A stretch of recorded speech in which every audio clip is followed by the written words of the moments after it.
del versículo 1 al versículo 20. Vamos a leerlo íntegramente y luego me acompañan, por favor. Viniendo al otro lado del mar, a la región de los Gadarenos, y cuando salió él de la barca, enseguida vino a su encuentro de los sepulcros un hombre con un espíritu inmundo, que tenía su morada en los sepulcros, y nadie podía atarle, ni aun con cadenas, porque muchas veces había sido atado con grillos y cadenas, mas las cadenas habían sido hechas pedazos por él, y desmenuzado los grillos, y nadie le podía dominar. Y siempre de día y de noche andaba dando voces en los montes y en los sepulcros, e hiriéndose con piedras. Cuando vio, pues, a Jesús de lejos, corrió y se arrodilló ante él. Y clamando a gran voz dijo: ¿Qué tienes conmigo, Jesús, Hijo del Dios Altísimo? Te conjuro por Dios que no me atormentes. Porque le decía: sal de este hombre, espíritu inmundo. Y le preguntó: ¿cómo te llamas? Y respondió diciendo: Legión me llamo, porque somos muchos. Y le rogaba mucho que no los enviase fuera de aquella región. Estaba allí cerca del monte un gran hato de cerdos paciendo, y le rogaron todos los demonios diciendo: envíanos a los cerdos para que entremos en ellos. Y luego Jesús les dio permiso, y saliendo aquellos espíritus inmundos, entraron en los cerdos, los cuales eran como 2000, y el hato se precipitó en el mar por un despeñadero, y en el mar se ahogaron. Y los que apacentaban los cerdos huyeron, y dieron aviso a la ciudad y en los campos, y salieron a ver qué era aquello que había sucedido. Vienen a Jesús y ven al que había sido atormentado del demonio y que había tenido la legión, sentado, vestido y en su juicio cabal. Y tuvieron miedo. Y les contaron los que habían visto cómo le había acontecido al que había tenido el demonio y lo de los cerdos. Y comenzaron a rogarle que se fuera de sus contornos. Al entrar él en la barca, el que había estado endemoniado le rogaba que le dejase estar con él. Mas Jesús no se lo permitió, sino que le dijo: vete a tu casa, a los tuyos, y cuéntales cuán grandes cosas el Señor ha hecho contigo, y cómo ha tenido misericordia de ti. Y se fue y comenzó a publicar en Decápolis cuán grandes cosas había hecho Jesús con él, y todos se maravillaron. Acompáñenme a orar, por favor. Señor, en este momento te ruego que tú bendigas tu palabra sobre todas las cosas, que abra nuestros oídos, nuestro entendimiento, que elimines toda sazón de quien la expones, y que sea tu palabra sola la que abre por el poder de tu Espíritu a cada uno de nosotros, todo para tu mayor gloria y para bien de nosotros. Amén.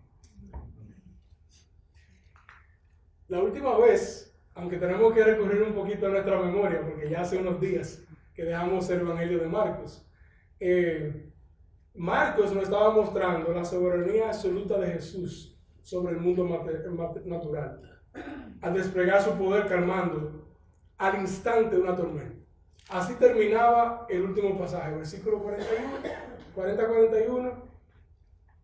Jesús, una mega tormenta, la hace cambiar en una mega calma instantáneamente. Él es el soberano absoluto, tanto sobre la creación visible como de lo invisible. La reacción natural es la de un temor sobrecogedor muchas veces cuando nos damos cuenta de eso. Si recordáramos esos últimos versículos, Jesús calma la tormenta y como reaccionan sus discípulos es sobrecogido de temor. Nosotros podríamos o temer su evidente poder y su ilimitado alcance sobre la vida de nosotros. Imagínense, alguien que puede calmar la tormenta, ¿qué no puede ver en nosotros? O podemos llenarnos de un temor reverente y llenarnos de gozo por su gracia y misericordia para con nosotros también. Eso podría ser una reacción. ese que pudiera hartarse de una vez por todas de nuestra rebeldía, ha provisto todo para asegurarnos salvación de nuestro propio pecado, de la muerte que nos separa de él y del poder y del engaño de Satanás. Hoy Marcos nos ha recogido un pasaje donde Jesús libera a un hombre de un endemoniado. La verdad es que en nuestro mundo moderno, hablar de endemoniados, del oculto, parece como inverosímil, fantasioso o simplemente no civilizado. O sea, eso es como que algo que se podría entender quizás en lo remoto del Amazonas, en una selva o en algunos sitios distantes de África, pero nosotros ahora mismo podríamos pensar que eso no es algo que ocurre todavía. Sin embargo, la Biblia habla más abundantemente del mundo espiritual que incluso la palabra amor.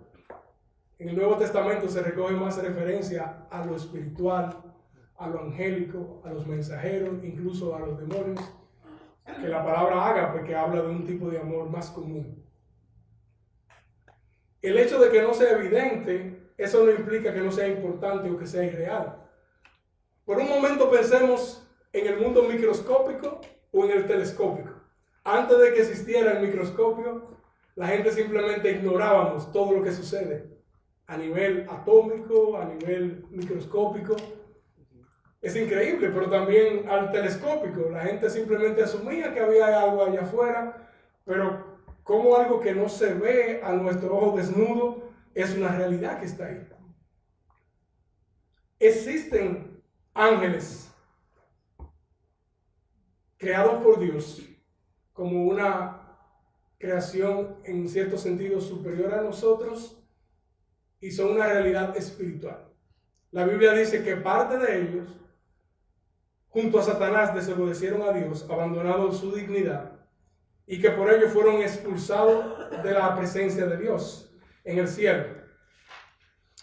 La Biblia de estudio de la Reforma nos recuerda que aunque los demonios, como se le llama a estos ángeles caídos, desobedientes, son reales y mucho más poderosos que nosotros, cito, dice, pero no hay razón de que puedan poseer a un cristiano. Podríamos ser confundidos, así como tentados o acusados por demonios, pero nunca controlados por ellos. Cada cristiano está habitado por el Espíritu Santo. Su presencia garantiza libertad de posesión demoníaca. Él, el Espíritu Santo, es mucho más fuerte que cualquier demonio que nos pudiera atacar. Esto deja claro una confusión que en algún momento puede pasar por nosotros, ya que esta es una realidad inminente. ¿Podría de qué forma afectarnos a nosotros? Bueno, nos puede confundir, nos puede tentar, ¿verdad? O nos puede acusar, hacernos sentir que no merecemos la gracia de Dios por nuestra condición pecaminosa, ignorando lo que el Evangelio nos dice de lo contundente que fue el pago de Cristo en la cruz y de la gracia que nos sostiene. Las Escrituras, sin embargo, nos dejan claro que no existe terreno neutral en el que se pueda encontrar un ser humano. O somos de Cristo o estamos contra Él. O tenemos como Padre a Dios mediante nuestro arrepentimiento y confianza solo en Jesucristo, o tenemos como Padre a Satanás y somos esclavos de hacer siempre lo que nos dicta nuestro engañoso corazón. Esa es la realidad. Solamente los bebés pertenecen al reino de Dios, pero tan pronto un ser humano puede tomar decisiones libres o pretendidamente libres, va a elegir lo que más le da gloria a él y no a Dios. Una persona que no ha entregado su vida por completo en servidumbre voluntaria a Cristo se encuentra cegada por Satanás y cautiva de los rudimentos de este mundo, guiada por sus concupiscencias, eso quiere decir, por mis pasiones, por mis deseos, y proclive a ser usada y hasta habitada por estos seres inmundos. Esa es la realidad. ¿En qué momento preciso esto pasa en la vida de un ser humano? No nos queda muy claro. Pero algunas personas, por la Escritura, podemos saber que hay muchas formas en las que se le abre paso a esta actividad con ellas. Hay formas que a veces no son tomadas en serio, parecen inofensivas, divertidas y hasta provechosas. Consulta de horóscopo, lectura de cartas o de café, cartas astrales, meditación trascendental, un aparatito por ahí que se llama Ouija, pretendiendo hablar con el más allá, chamanismo, la yoga cuando es usada como un medio para purificación espiritual, el vudú, la santería, en algunos países hablan de la Santa Muerte, y se le teme, se le honra, prácticas de religiones orientales, algunas artes marciales incluso, que son simplemente una forma de religión, y la lista continúa. El mundo oculto en realidad atrae incluso a celebridades, incluso a prominentes en Washington. En estos días vi una noticia donde una celebridad decía descaradamente, y fue publicado, que se sentía en un dilema porque a veces no quería compartir con sus amigos que ella practicaba el ocultismo. Hay algunos artistas que claramente honran lo oculto. Hay una época en la adolescencia que eso parece hasta divertido. Sin embargo, nuestro llamado, según la Biblia, no es a enfrentar directamente a estos seres en alguna forma de exorcismo, sino a predicar el Evangelio y a armarnos con toda la armadura espiritual. Si me pueden acompañar rapidito a Efesios capítulo 6, desde el versículo 10, por favor.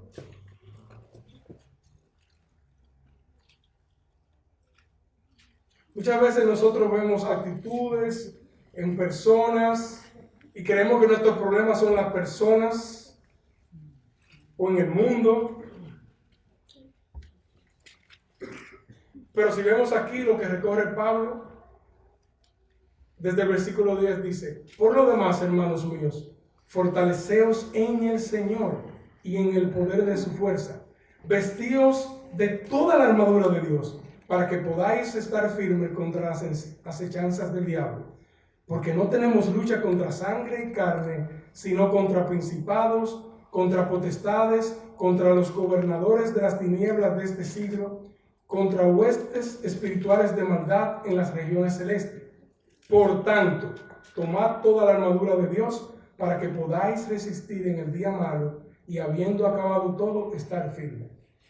Estad pues firmes, ceñidos vuestros lomos con la verdad y vestidos con la coraza de la justicia y calzados los pies con el apresto del evangelio de la paz. Sobre todo tomad el escudo de la fe con que podáis apagar todos los dardos de fuego del maligno. Y tomad el yelmo de la salvación y la espada del Espíritu, que es la palabra de Dios, orando en todo tiempo con toda oración y súplica en el Espíritu y velando en ello con toda perseverancia y súplica por todos los santos. Y por mí, a fin de que al abrir mi boca me sea dada palabra para dar a conocer con denuedo el misterio del Evangelio. Si se fijan, dentro de todos esos detalles un poco simbólicos que se oyen aquí, si podemos sacar un extracto rápido es: mantente el Evangelio, aliméntate de la palabra, depende de Dios, protégete con la salvación, asegúrate de ser genuino cristiano. Así es. Entonces, eso nos lleva a nuestro primer encabezado, viendo el texto de hoy. En Marcos 5, del 1 a 8, diríamos que Jesús hace evidente una fuerte realidad espiritual donde Él también es soberano. Me llega a la mente en Colosenses, donde Dios declara que Él es el primogénito de toda creación y que bajo Él se ha puesto todo lo que existe, ya sean principados, no importa lo que sea. Capítulo 5, versículo 1. Viniendo al otro lado del mar, a la región de los Gadarenos, aquí vemos a Jesús que sale de un lugar, está con los discípulos en la barca y ahora se va directamente a iniciar por primera vez su influencia, el anuncio de su reino a los gentiles. Estos Gadarenos es una ciudad donde no era necesariamente judía, estaba ahí Decápolis, unas 10 ciudades que se habían liberado de la dominación judía y se habían vuelto romanas. Entonces, esta es una ciudad básicamente donde Cristo está llegando, es con una cultura, un dominio, un ambiente gentil. Gentil significa simplemente no de aquel pueblo de Dios escogido para ser el camino que nos mostrara Cristo. Entonces, versículo 2. Y cuando salió él de la barca, enseguida vino a su encuentro de los sepulcros un hombre con un espíritu inmundo. En Mateo se resalta que eran dos, probablemente este sería el más prominente de los dos que encontramos. Versículo 3, que tenía su morada en los sepulcros y nadie podía atarle ni aun con cadenas. En este momento Marcos está queriendo resaltar y diferenciar entre una afección de salud. Alguna gente puede tener, por ejemplo, la mente afectada, estar, por ejemplo, preocupados, deprimidos, pueden estar afectados hormonalmente su cerebro, pero lo que aquí se nos resalta son manifestaciones espirituales. Si bien nosotros podemos vernos afectados, nuestra mente puede fallar por razones médicas, hay una distinción. Aquí dice en el versículo 3 que nadie podía atarle, ni aun con cadenas. En el versículo 4 dice que porque muchas veces había sido atado con grillos y cadenas, mas las cadenas habían sido hechas pedazos por él, desmenuzados los grillos, y nadie le podía dominar. O sea, era algo incontrolable, una fuerza sobrenatural, sobrehumana la que tenía. Sin embargo, vemos que cadenas y leyes externas son inútiles cuando hay un problema espiritual de este tipo. O sea, que no estamos llamados a moralizar, estamos llamados a que la persona obtenga un cambio radical de su alma, que sea liberado de la posición maléfica de los demonios y venga entonces a servidumbre de Cristo, donde hay verdadera libertad para elegir siempre lo mejor. Versículo 5, ahí vamos a ver que llamaba la atención a todos porque vivía entre lo inmundo, en sepulcros. Vivían en una especie de cuevas que eran consideradas un sitio inmundo. Si una persona tocaba una tumba o un lugar o incluso un muerto, tenía que pasar por un proceso de purificación. Obviamente esta persona entonces se encontraba sucio y elegía un lugar inmundo para habitar también. Dice, y siempre de día y de noche andaba dando voces en los montes y en los sepulcros e hiriéndose con piedras. Aquí vemos que autoinfligía daño a sí mismo. No cuidaba este templo que tenemos nosotros del Espíritu de Dios. Vivía llamando la atención de todo el mundo. Versículo 6. Cuando vio pues a Jesús de lejos, corrió y se arrodilló ante él. Él viene y se postra delante de Jesús en un acto de humillación. Pensemos que en este momento, en el país que habitamos, viene otra superpotencia y la invade. Aunque nosotros no queramos saber nada de esa otra superpotencia, nosotros vamos a tener que rendir una humillación a esa superpotencia. Lo que pasa con este endemoniado es que se postra delante de Jesús, humillado ante esa mayor autoridad, pero no necesariamente adorándole, como lo hacen los verdaderos adoradores, que lo hacen en espíritu y verdad, los que obedecen a Dios porque tienen su espíritu en él. Y lo que hace en este versículo 6 es que mejor le emplaza a que no se meta con él, pues él no se está metiendo con Cristo, aparentemente. Y eso se denota cuando dice, ¿qué tienes conmigo, Jesús? Si recuerdan, en Marcos capítulo 1, versículo 24, otro demonio también dijo eso. ¿Qué tienes conmigo, Jesús? Eso lo que significa es, ¿por qué te metes conmigo si yo contigo no me estoy metiendo? Aparentemente. En los versículos 7 a 8, vemos que dice, y clamando a gran voz, dijo, ¿qué tienes conmigo, Jesús, Hijo del Dios Altísimo? La teología de los demonios, vemos a través de toda la Biblia, muchas veces es más precisa y abundante que la nuestra. Jesús quiere decir Dios salva, Hijo de Dios, Dios mismo, Altísimo, no hay ningún otro Dios como tú. Pero inmediatamente le emplaza cuando dice: te conjuro, te ruego, por Dios, que no me atormentes. Otro de los evangelios resalta todavía. Porque los demonios saben que su acción en la tierra tiene un fin determinado.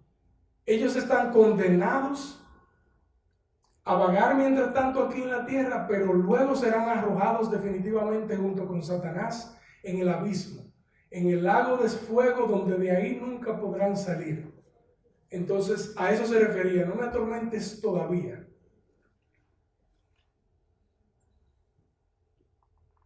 Eso nos hace pasar al versículo 9 al 13. Y nuestro encabezado sería que Jesús nos hace oír y ver un mundo de otro modo imperceptible para que podamos comprender mejor. Así como las cosas microscópicas o telescópicas no son evidentes a nosotros, Jesús utiliza esta ocasión para algo que podría no ser perceptible a nosotros, que sea evidente. ¿Y cómo lo hace? Versículo 9. Antes de esto, la razón por la que le pedían el demonio que no le atormentara era, versículo 8, porque le decía: sal de este hombre, espíritu inmundo. ¿Cómo Cristo nos enseña esta realidad que nosotros no podemos ver ni escuchar? Le preguntó: ¿cómo te llamas? Y respondió diciendo: Legión me llamo, porque somos muchos. Lo que aparentemente parecía, él está endemoniado, Jesús hace que se revele que no era simplemente un demonio, era una legión. Legión se llamaba a un grupo de 6,000 soldados romanos. Imagínense, esta persona estaba no solamente preso, estaba súper preso, confinado a la voluntad de cantidad de demonios. Ellos se autoidentificaban como legión.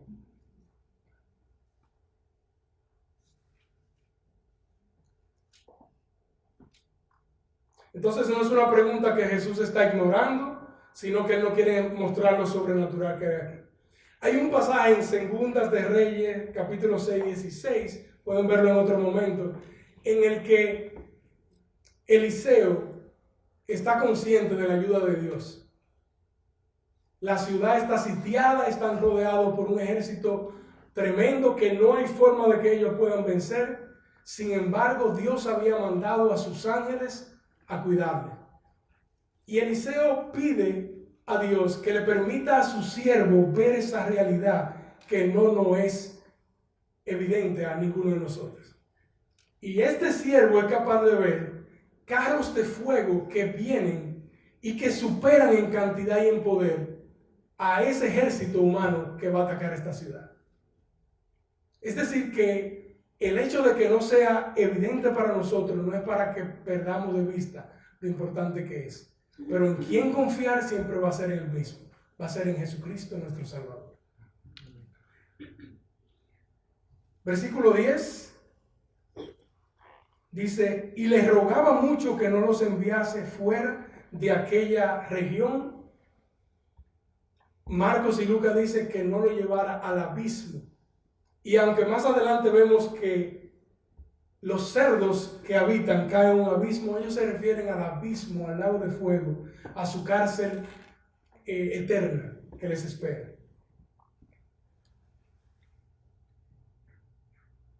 Versículo 11 y 12. Allí estaba allí cerca del monte un gran hato de cerdos paciendo. Y le rogaron todos los demonios diciendo: envíanos a los cerdos para que entremos en ellos. Obviamente, con una segunda intención, estos demonios le piden algo adicional. Pero la misma petición demuestra que el dominio demoníaco no está fuera de las fronteras que establece Dios. Sin ser Dios autor de maldad, nada malo que sucede, ni siquiera la acción demoníaca, está fuera de la soberanía perfecta de Dios. Él es quien le da entonces el permiso. Versículo 13. Y luego Jesús le dio permiso. Dice aquí. Jesús permite una demostración súper gráfica, porque ahora vamos a ver lo que pasa con estos cerdos. Y saliendo aquellos espíritus inmundos entraron en los cerdos, los cuales eran como unos 2,000, y el hato se precipitó en el mar por un despeñadero y en el mar se ahogaron. ¿Qué vemos aquí? Vemos que el mar siempre trae destrucción. Cristo permite que vayan a unos cerdos y gráficamente, aunque estos demonios iban a poder seguir andando la tierra hasta el momento de su encarcelamiento eterno, ellos dejan ver la destrucción tan grande que aunque no se vea, involucra la maldad. Aquí vemos a estos cerdos muriendo. Ellos lo precipitaron a que perdieran la vida totalmente. Eso nos lleva a nuestro último encabezado, más bien penúltimo, los versículos 14 al 17. Aquí vemos que el mundo prefiere dejar todo igual, honrando la creación por encima del Creador. Versículo 14. Y los que apacentaban los cerdos huyeron y dieron aviso en la ciudad y en los campos, y salieron a ver qué era aquello que había sucedido.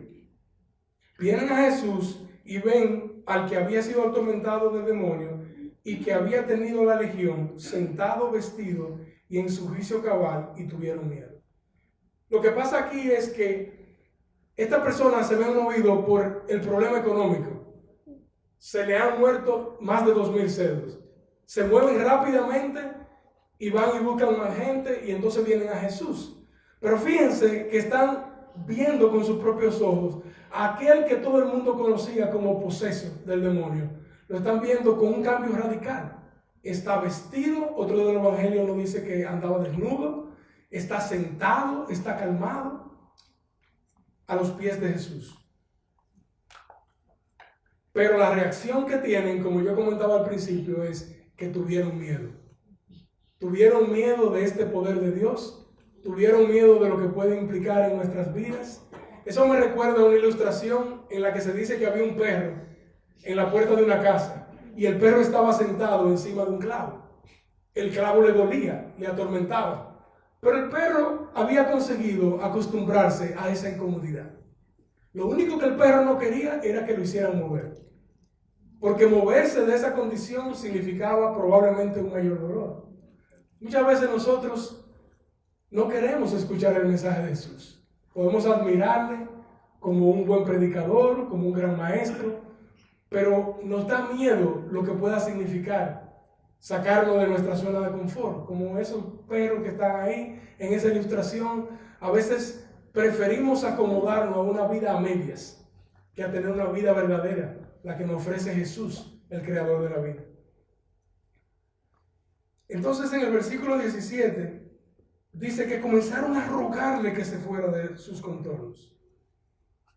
Esta vida materialista en la que vivimos prefiere que todo siga igual, que su economía no cambie. Fíjense cómo Cristo deja indirectamente claro que su creación especial, el ser humano, hecho a la imagen y semejanza de Dios, es muchísimo más valioso que miles de cerdos a la vez. Y eso me lleva a preguntarme si así está viviendo el mundo de hoy. Cuando básicamente hay una sociedad humana, así se le llama, que defiende los derechos de los seres humanos. Recuerdo una visita a Chicago, vi este establecimiento de la sociedad humana, protectora de animales, y paradójicamente afuera en la acera, en la banqueta, como le dicen aquí, estaban mendigos pidiendo para comer. Entonces, nosotros se nos hace mucho más bondadoso muchas veces defender la dignidad de un animal y no la de un hombre. Aquí Cristo indirectamente nos deja ver que la condición espiritual en la vida de un solo hombre, endemoniado, inmundo, gentil, vale 1000 veces más, si lo dijéramos literalmente, que la de cualquier animal. Por eso cuando Dios nos hizo, Él había encontrado buena cada parte de la creación, pero cuando nos hizo a nosotros dijo que era bueno en gran manera. Porque solo nosotros tenemos la capacidad de tener amistad con Dios, glorificarlo racionalmente, pensando en lo que estamos haciendo, y poder servirle verdaderamente. Me llega a la mente también, no hace tanto, hace un par de meses solamente,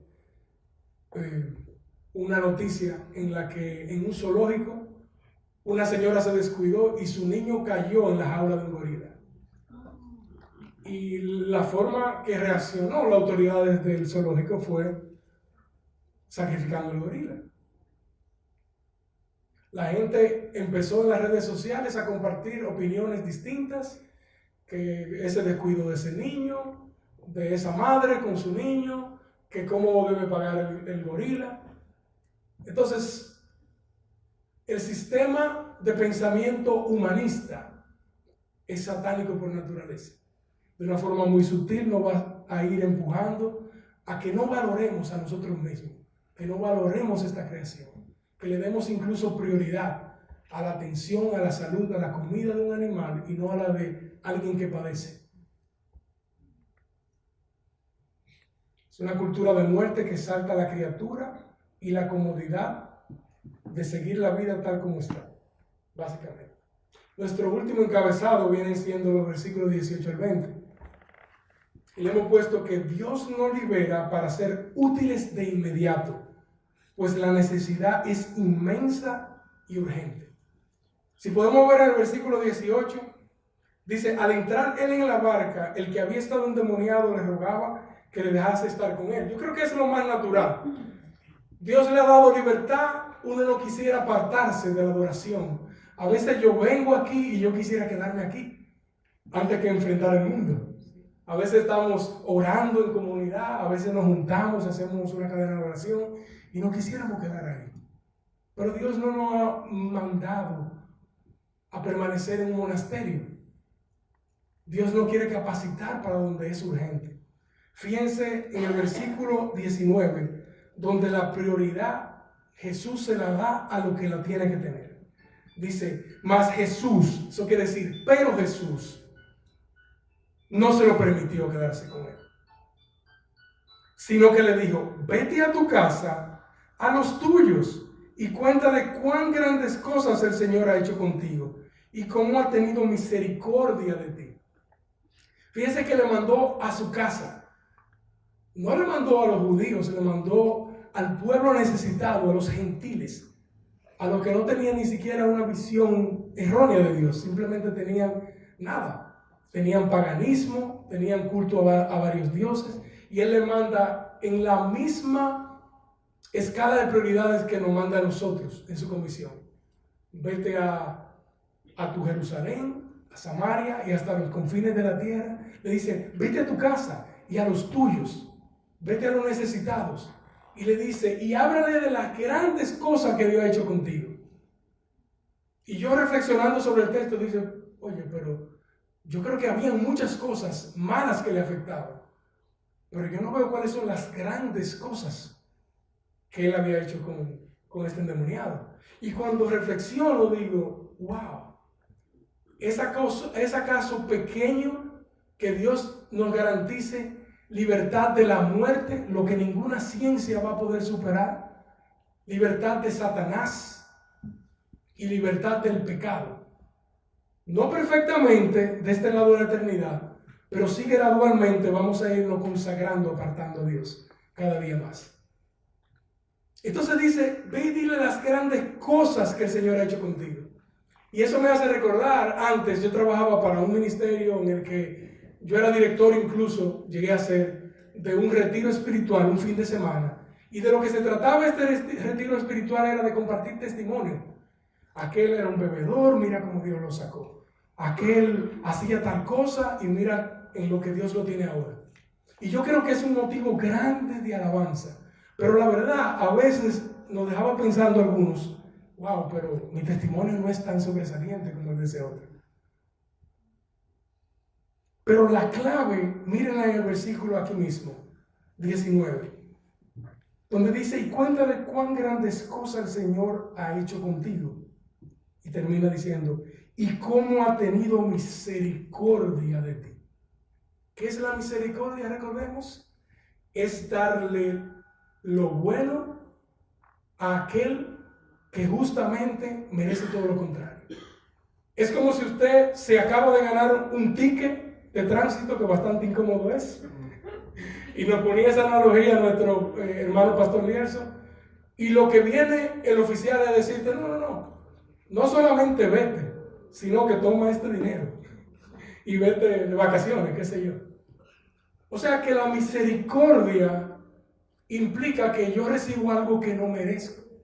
La pregunta es, ¿cuáles de nosotros estamos teniendo una relación con Cristo sabiendo que somos inmerecedores de cualquier bondad que Él nos dé, incluso mantenernos vivos hoy, disfrutando de este aire?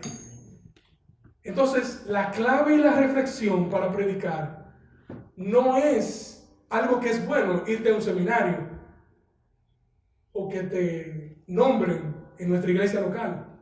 No, la clave es reconocer lo inmerecedor.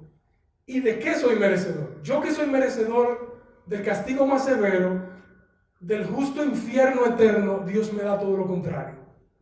Y Él lo vive por mí, Él lo paga por mí, y Él lo sella con su resurrección y con ese espíritu que viene a vivir en nosotros para asegurarnos que esa promesa no es un cuento. Fíjense la reacción de este primer misionero, diría yo, a los gentiles. Versículo 20. Y se fue. Ahí no dice, y se fue a leer la Biblia, a estudiar, a graduarse, a que lo nombraran en una posición en la iglesia. Este hombre de inmediato hace lo que todos estamos llamados a hacer: obediencia inmediata y completa. Y se fue y comenzó a publicar en Decápolis cuán grandes cosas había hecho Jesús con él, y todos se maravillaban. En algunos otros pasajes encontramos en la Biblia que Jesucristo le dice: vete a los sacerdotes y presenta la ofrenda. Y el beneficiado va y hace otra cosa. En este caso, esta persona demuestra su transformación de la forma más evidente, que es el termómetro para nosotros mismos: obediencia inmediata. No perfecta, pero sincera e inmediata. A veces me acuerdo cuando éramos niños, o los que tenemos niños, cuando uno le manda a hacer algo, la reacción casi inmediata es replicar, negociar. A mí me llama la atención como este anteriormente endemoniado va y lo pone en ejecución de inmediato. Yo creo que ese tiempo que nosotros esperamos en hacer la voluntad de Dios nos deja espacio para no glorificarle. Y es una razón para pedirle a Dios. Y el versículo con el que cerramos dice que se maravillaban. ¿De qué se maravillaban? Las grandes cosas que había hecho Jesús con él. Darle salvación, darle libertad, darle transformación inmediata, darle nuevos afectos. Fíjense que no se maravillaban de él, se maravillaban de Jesús, de esas cosas. Y la verdad es que en el mundo, y la Biblia nos pone algunos ejemplos, la gente se va a maravillar de las cosas de Jesús. Hay algunas personas en la Biblia que no pasaron de ahí, de maravillarse. Se maravillaban con Juan el Bautista, se maravillaban con Jesús, pero no pasaban de ahí. Que sea nuestra meta que toda la gloria se le lleve a Cristo. Pero que Dios ponga aquello que puso en nosotros que ningún ser humano puede provocar en otro. Una transformación genuina del corazón, poniéndonos nuevos afectos, donde ya lo que yo antes amaba del mundo, ahora poco a poco me interesa menos y hasta lo aborrezco en comparación con Cristo, a quien amo cada día más, a quien quiero consagrarme cada día más, a quien quiero servir cada día más. Entonces, tengamos la seguridad. Cuando nosotros vinimos a Cristo, nosotros fuimos arrancados del dominio de Satanás y de sus demonios de nuestra vida. Pero igual que este Señor, Dios lo hizo para usarlo y de inmediato. Y si alguno de ustedes que estén aquí o quien escuche este mensaje está sin Cristo, yo les ruego, yo les suplico que consideren su vida ante la realidad de Dios. Dios nos hizo con un propósito y desde que pudimos decidir, hacemos todo lo contrario. Le creímos a Satanás el engaño de que podemos autogobernarnos, y aunque nuestra vida se esté desbaratando en miseria interior y a veces hasta exterior, nos esforzamos por una hipocresía, nos esforzamos por simular otra cosa. Pero ánimo, Cristo ya vino a vivir la vida perfecta que tú y yo necesitábamos vivir. Y vino y pagó definitivamente el pago que es necesario, el pago perfecto en la cruz por tu pecado y el mío. Pero ese pago no entra automático en cada uno de nosotros. Nosotros necesitamos reconocer que verdaderamente somos unos rebeldes sin causa y que hemos preferido gobernar nuestro mundo y no estar bajo el dominio de Dios. Así que a eso le llama la Biblia confesar, coincidir con Dios. Y si te mueves a arrepentimiento, a ver tu bajeza delante de Dios y ahora ya no confiar más en ti y dar media vuelta, ya no en dirección hacia ti, sino hacia Dios. Ten la seguridad que tu espíritu es renovado, que tus afectos son cambiados y que una nueva vida, vida verdadera, empieza desde hoy y es eterna. Todo el mundo enfrentará una eternidad. De esta decisión que es tuya, depende de dónde la pasemos. No hay nada que hacer, no hay religión que seguir externamente. Pero hay un cambio evidente, un arrepentimiento y una confianza ya no en mí, sino en lo que Cristo hace y lo que el poder de su gracia, a través de su Espíritu, va logrando grado a grado, día a día en nosotros. ¿Qué le parece si me acompañan a orar agradeciendo a Dios? Bendito Padre Celestial, te queremos dar gracias por Jesucristo. Gracias porque no hay esfera de tu creación que no haya sido hecha por Él y para Él. Pero no hay esfera de tu creación que esté independiente de su control. Te damos gracias por ese poder infinito, latente, sobre el mundo natural, así como el mundo sobrenatural y espiritual. Te rogamos, Señor, que nos quite las vendas de nuestros ojos y que nos hagas ver la bajeza delante de un Dios tan perfecto, donde no importa qué tan bien actuemos en comparación con otro ser humano, siempre nos quedamos cortos, Señor. Danos el verdadero y genuino arrepentimiento. Arrástranos a ti y ahora ayúdanos a gozarnos cada día de ser parte de tu familia y vivir una vida que te honra, que no se queda indiferente y que va y corre y anuncia, proclama, si es necesario, grita el Evangelio.